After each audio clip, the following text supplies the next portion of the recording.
Okay, remember when you were in school and you'd be forced into doing a group project and there was always that one kid who didn't pull their weight and they're like, Timmy's on your team. You're like, no! And then you complain to the teacher and they'd be like, you gotta work together. Maybe you've encountered this at work or in your social life and the dynamic of certain teams. Why do some work better than others? We find it fascinating. Bruce Leamon is a master certified coach and an expert in team building and leadership. He has some answers for us. Good morning, Bruce. Good morning. How are you? We sent you this piece that we just aired about us trying to escape a puzzle room. What were your impressions about our teamwork in particular? I thought you did great. And Yay! And there are a number of things that I found, but I want to highlight a couple. Sure. Okay, so one thing, it was clear that you adopted a positive mindset. So there's kind of a learner's attitude. And everyone went into it with the idea that, you know, you were kind of excited and, you know, you were bouncy. And no one said that I've got this figured out. Right, and that's a big mistake on teams, is we tend to over-rely on an individual rather than capturing the capacity of everybody. So you did that. The second thing you did, it was clear that you'd worked together before. So there was trust. And so when they assigned you to read things, right, you know, clearly you've been... I'm good at that. You're good at I'm that, good at that. right? And when I watched you do the things that you were doing, you know, it's you exhibited on the air. So people have seen you doing these things before, and you were assigned to your roles whether you think you were or not. So, and you were directed, right? There was some direction. So that's another good thing that I saw. You also divided and conquered, and you used that term. And a big mistake that teams make is they stay together. It's a little bit like watching kids soccer. You know, when everyone hangs around the ball and they don't get to the different. And you guys scattered around the room and you explored and you paid attention to the clues. And that's called outside. So a lot of teams are so introspective. You know, they're just looking at themselves. They're not paying attention to the rest of the world, and they miss the opportunity to do what they're supposed to do as a team. And then the last thing that you did is, and I didn't see as much of it. I would like to have seen a little bit more, but there was some there was some celebration.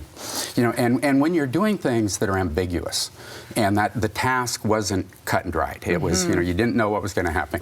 But when you do things that are ambiguous, you have to celebrate the little stuff.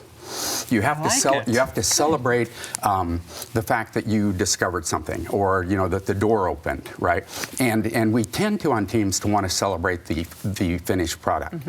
Big mistake. So we have to kind of and we're rewarding the behavior, not the outcome. Especially since we failed to escape the room. So that's right. that's a very good point. Most people like to escape the team they're on.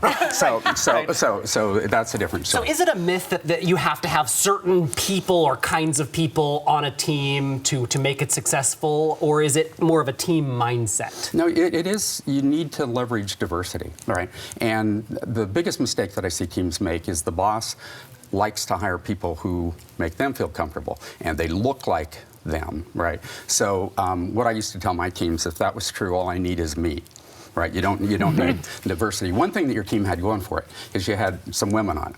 So, You're welcome. So one of the statistics are that when we fully leverage the gender diversity, you have better outcomes. So boards of directors, profitability in organizations. So I do a lot of work in high tech. They're male dominated, and I'm always pushing them to, you know, go find more women. Now, conflict can really derail a team. We all were surprised that we didn't experience more conflict. I think because we all cared about the success of the unit and not individually. But if you do encounter conflict, whether you're at work or in a social situation on a team, how do you resolve it? I mean, so many people just want to throw up their hands and say, well, this isn't going to work. Right. About half of the people, you know, based on behavioral style research, don't like conflict. It makes their stomach tight. It makes them uncomfortable. It's uncomfortable for them to even watch it, let alone participate in it. So one of the things around conflict is you can't avoid it.